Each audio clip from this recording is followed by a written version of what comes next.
EV, luxury EV, luxury SUV EV, what to buy, when to buy and why to buy. If you're looking for answers for these, then stick around till the end, because we have zeroed down upon the BMW iX1 and the Volvo C40 Recharge, which are both around the 65 lakh rupees mark and makes a lot of practical sense.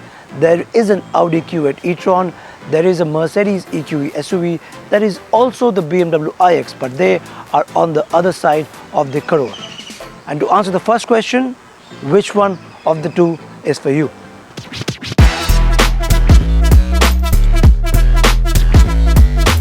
Except this blue halos around the logo and this eye badge, and of course this green number plate.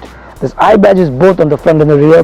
These lights also look very state of the art, very futuristic.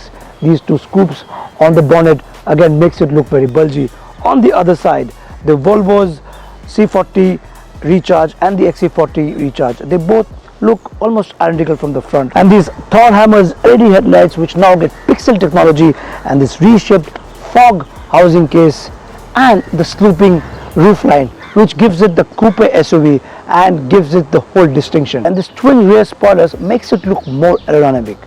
And the welcome and the goodbye feature of the tail lights in a unique sequential pattern actually steals the show. In terms of rear design, both the C40 Recharge and the iX1 are very unique. The dashboard of the Volvo with the 9-inch portrait-oriented screen with tall and vertical slim vents flanked on each side is very standard Volvo. 12.3-inch instrument cluster, very simplistic setup. These are not leather, they are reused materials. And the best part is comes with a ready-to-go Android operating system where even the Apple CarPlay works seamlessly. This is a favorite feature. In fact, it was first seen in Volvo and continues to be a hot favorite with a lot of folks, because you don't have to really plug in device anything. You just come, start your Google Map, start your Spotify, and on the go. Wireless charging tray, 2 seat-up charging ports. You also get a 12-volt charging socket. But the iX1, and that is the front row passengers get a massage function, which is not there in the C40. Apart from that, very premium setup again. The screen orientation here is very standard BMW. It's all about getting used to it, it's all about a customization. So if you've driven a Volvo, that screen size will appeal to you. If you like a BMW or a Mercedes, you'll start liking that. It's all about getting used to that function. So on that note, both of them have very good setup, but the front row massage seats is a great feature.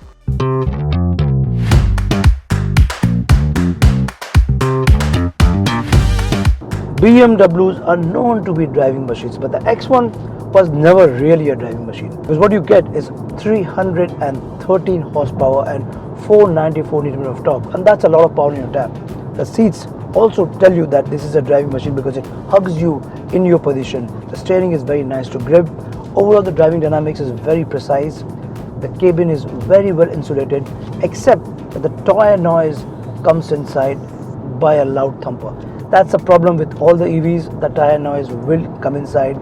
You tend to sit not very pliant because the driving though is very sharp. You have a boost mode which will give you a very lot of good acceleration. The moment you pedal down, you will get that quick acceleration of an EV. That's something very nice, but you'll always be thrown inside the cabin, especially your passenger seat and the people sitting in the rear. You'll never get really a pliant ride. That's something missing.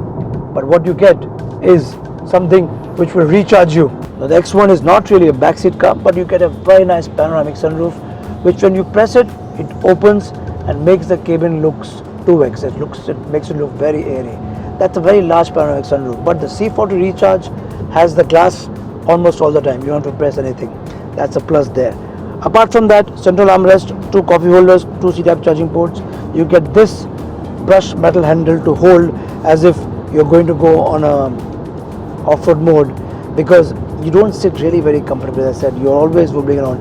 I'm driving on straight line on a Mumbai-Pune expressway, and you can see there are a lot of jerks which comes in the rear seats. So let's see how the C40 Recharge is.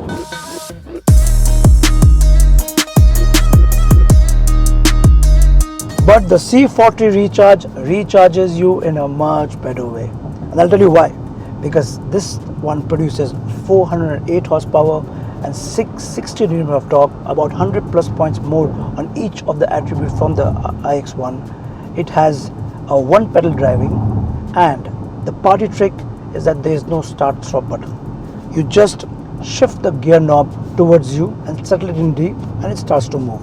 That sometimes you will have to get used to it, but that's a very cool feature to show off to your friends. In terms of steering grip, it's very commanding. In fact, you get a better sense of grip than the iX1 in the C40 Recharge. Even the seats again hold you in a very nice way, comparable to the iX1. It also throws you around, especially when you're sitting on the co-passenger's, co-driver's seat. Apart from that, the driving is on point, very precise, and the dual motors in this also does a very fab job. Though I would have liked if the rear visibility was better, but because of its sloping roofline, the view is not the best. But if the iX1 was quicker, then this is the quickest, because 0 to 100 in the iX1 comes in 5.6 seconds, but the C40 Recharge gets it done in 4.9 seconds. That is 0.7 seconds faster, which is a big thing. Every second matters. You will not be devoid of driving excitement. There is plenty of it in the twin motors of the C40 Recharge, and the acceleration will just blow your mind. It's simply outstanding. If you watched the video till here, and if you want a driving, then the comparison stops here. You can go and pick up the C40 Recharge over the iX1, but if you want to know more, then stick around. C40 also gets level 3 ADAS with 5 cameras, 3 radar units, and 12 ultrasonic sensors. Now let's go to the back seat. Yes, it's a better place than the iX1. The cabin looks more silent. It's not that noisy as the iX1. The ride quality also is a shade better. You have more leg room. Surprisingly, you have more headroom in spite of it having a sloping roofline. I am 5 feet 10, no problem at all. Central armrest, again 2 coffee mugs, 2 USB ports, standard. Very no nonsense rear seats. In fact, if you want to go back and relax, this is not a bad place. This is in a lot of space better than the iX1. And you know one thing, the panoramic sunroof doesn't move. It's fixed, which is good because this is photochromatic and it's dark tinted. I have been driving in the heat on the Mumbai-Pune expressway. Still, the cabin feels very cool. It's not bad, and also gives you a very roomy space. So it saves some space. It gives that kind of a openness about it. So I would say that the rear seats of the C40 Recharge is in some ways, a lot of ways, better than the iX1. When you are on a long drive on an open road like this, the range anxiety will always bother you.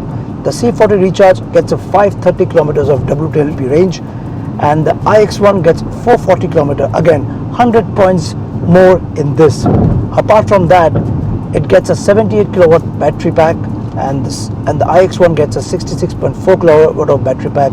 That again increases the charging time and the battery power altogether. Both get a 8-year battery warranty or 160,000 kilometers. That's standard for both, but the range is more juiced up in this.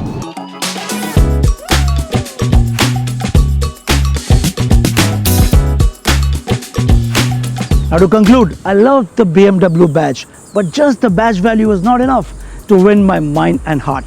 C40 Recharge is well proportioned, better spec'd, more powerful, and is also 4 to 5 lakhs cheaper than the iX1.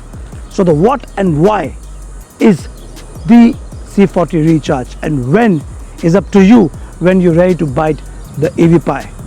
If you like this video, don't forget to like, share and subscribe, and drop in the comments which one will you go for. For me, the choice is very clear.